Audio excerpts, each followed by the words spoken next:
And I do believe that we have rotten politics, and I'm not using that as an exaggeration. Hey everyone and welcome. In this video we're going to have a look at the government's attempt to get domestic passports into existence by the back door. This is in regards to the NHS app and what data and privacy it harvests from you. It's titled, "Your NHS app collects huge amounts of personal data to unlock vaccine passport, says expert." The NHS app this week launched its so-called vaccine passport feature. This can be shown when travelling abroad and to prove that you've received both doses of the jibby jabber. But that's far from the only data it's storing on you. So let's look at what it intends to do, shall we, everyone? Before we do that though, please remember back in November the MPs were all saying we'll never implement jibby jabby passports. It will never happen. It will infringe on our human rights, etc, etc. What they weren't telling you though is at exactly the same time they were giving out contracts to tech companies for millions of our money to develop vaccine passports. So they were lying to your faces brazenly, and in my opinion it's testimony that MPs believe we work for them, not the way it should be. They work for us. I think we need to teach MPs a lesson that it isn't that way round, and it shouldn't be that way round, and it never will be that way round. So let's have a look at these actual things it's collecting, shall we? First off, you've got full name, which is fair enough, expected I suppose. Date of birth, same again. NHS number, okay. Home address and any other addresses. Sounds acceptable and what you would expect, even though I still think it's not something we need or want. The next bit proves this has nothing to do with lurgy and all to do with control in my honest opinion, but I would like to know your opinion on this in the comments. Number 6 on the list, we've got, are we ready for this one? Info on your physical and mental health. They claim it's only for vaccination events. Do you believe them? No, neither do I. Info on your family and your lifestyle and social circumstances. What has that got to do with lurgy? Anyone? Anyone? Next up, you've got your ethnic origin. Same again, no correlation whatsoever to the lurgy. Next, and this one should chill you to the bone, everyone. They want info on your genetic and biometric details so that they can be used to uniquely identify you. And last but not least, number 10, the be all and end all. The reason why it looks like this is for control and nothing to do with the lurgy. Are we ready for this? It will store your criminal convictions or alleged criminal behaviour. Alleged criminal behaviour. Doesn't that already happen on a police database, the last one, technically?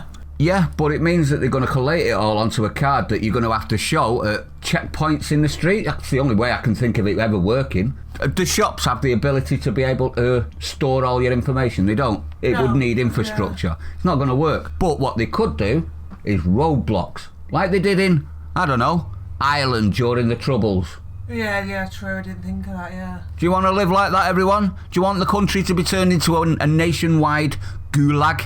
Because that's exactly what it'd be. If they have all of that information, that's your social information, which effectively is exactly the same as what the Chinese are doing to the Chinese people, and that is social credit scoring by the back door. The image they put out as well is disgraceful. It actually says on it, NHS COVID-19 vaccination status will include your NHS number, date of birth, last name, identity level. Anyone know what that means other than social credit score? Identity level, yeah. Email address, mobile phone number, first names.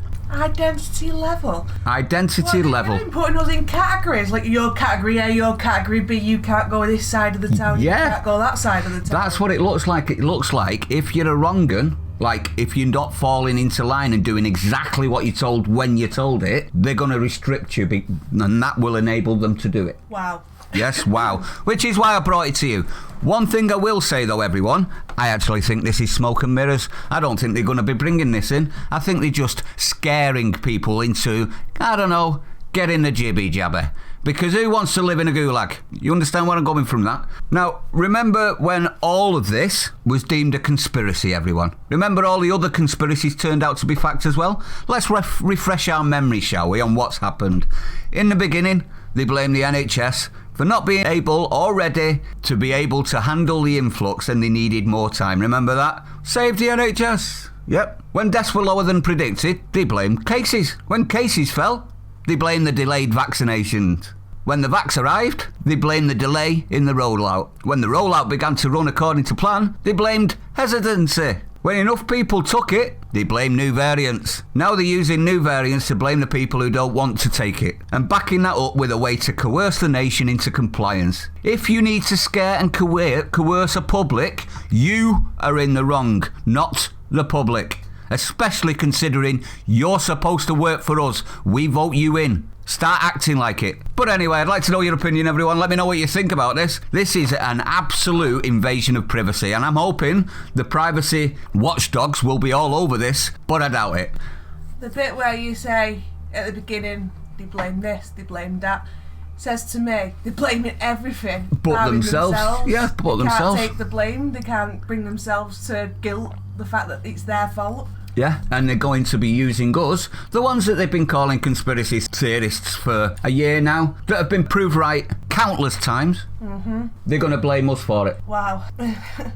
Let me know what you think. Do you think this is just another scare ploy? Do you think they're actually going to try and bring this in? I actually think it's smoke and mirrors and more evidence that they were quite happy to scare the nation so badly that we will give them all of our liberties. If you're new to the channel, don't forget to like, comment, subscribe, hit the bell icon, share it out. Don't forget to subscribe to both channels. Stay sane. I'll see you on the next one.